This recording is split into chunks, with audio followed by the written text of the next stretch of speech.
Donald Trump, Presiden Amerika Serikat, kini berbalik membela Presiden Rusia Vladimir Putin.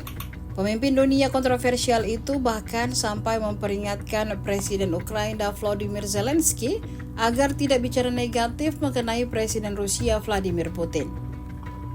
Peringatan itu muncul setelah pertemuan antara Trump dan Zelensky di Gedung Putih baru-baru ini yang berakhir ribut.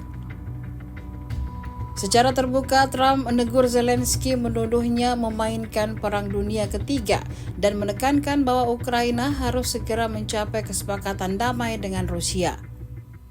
Trump kembali menegaskan Zelensky tidak memiliki kartu untuk bisa memenangkan perang melawan Rusia. Oleh karena itu, Zelensky tidak dalam posisi untuk terus melanjutkan perang, sebaliknya harus setuju untuk mengakhiri konflik. Trump mengatakan ia menginginkan gencatan senjata segera antara Rusia dan Ukraina dan memperingatkan Zelensky untuk berdamai atau kehilangan dukungan Amerika Serikat. Hal itu tentu saja berbanding terbalik dari posisi Amerika yang selama ini menjadi sekutu Ukraina.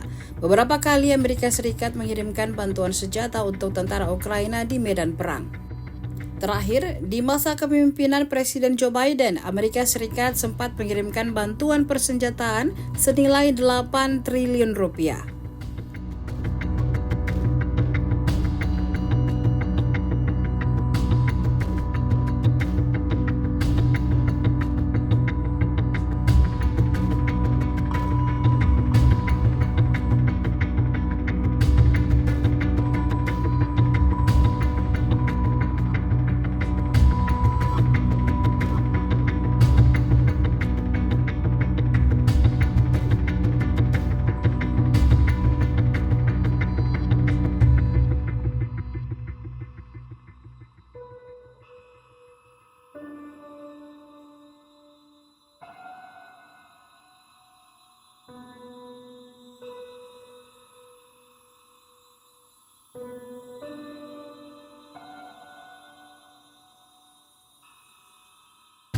Download Tribun X sekarang, menghadirkan lokal menjadi Indonesia.